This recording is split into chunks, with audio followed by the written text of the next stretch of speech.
எதை சாப்பிட வேண்டும், எப்படி சாப்பிட வேண்டும், எப்படி வாழ வேண்டும் எனும் பண்பாட்டை ஆய்ந்து அறிந்து இந்த உலகத்திற்குச் சொன்ன முதல் மாந்தர் இனம் தமிழ் இனம்தான். அந்த இனத்தின் வழிபாட்டு மதமாக இந்து மதம் விளங்குகிறது. அப்பேற்பட்ட பின்னணி கொண்ட எங்களை மாட்டுச்சாணம் தின்பவர்கள் என்று எள்ளி நகையாடி இருக்கிறார்.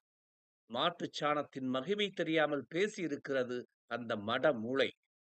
துருநீரை அகற்றும் திருநீர் மாட்டுச் சாணத்தில் உருவாக்கப்படுவதுதான்.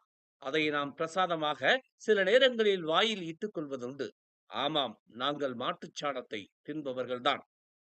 எப்படி பன்றி, பூனை, காக்கா என பல மிருகங்கள், பறவைகளின் உதவியுடன் உருவாக்கப்படும் மருந்துகளை நீ வியாதிக்காக சாப்பிடுகிறாயோ, அதேபோல் நாங்கள் அதை மருந்தாக பயன்படுத்துகிறோம். எனவே நீ சொல்வதால் எங்களுக்கு எந்த பாதிப்பும் இல்லை. இப்போதும் தமிழக கிராமங்களில் அதிகாலையில் மாட்டுச் சாணத்தை முற்றத்தில் தெளிக்கிறார்கள்.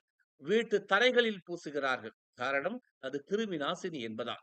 எனவே நீ நினைக்கிற மாதிரி மாட்டுச் சாணம் ஒன்றும் இழிவானது அல்ல. உன்னை போன்றவர்களுக்கு அது தெரியவும் வாய்ப்பில்லை.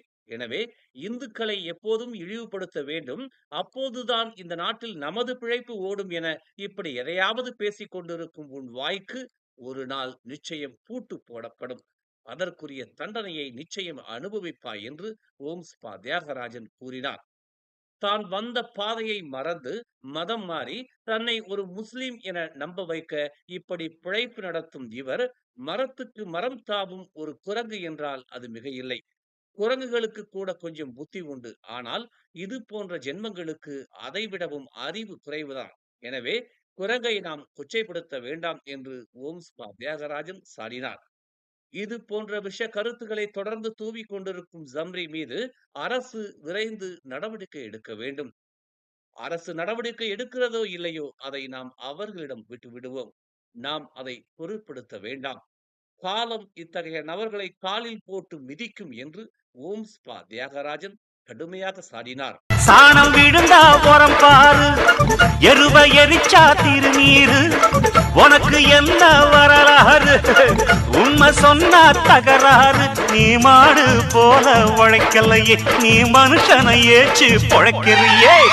மேலும் செய்திகளை தெரிந்து கொள்ள தமிழ் மலர் நாளிதழை பாருங்கள். உடனுக்குடன் செய்திகளை தெரிந்து கொள்ள தமிழ் மலர் இணையதளம், தமிழ் மலர் செயலி மற்றும் மலர் டிவி யூடியூப் சேனலை வலம் வாருங்கள். எங்களோடு இணைந்திருக்க மலர் டிவியை பதிவு செய்து கொள்ளுங்கள். உறவுகள் மகிழ்ந்திட விருப்பம் மற்றும் பகிர்வு சேவையை சொடுக்கிடுங்கள்.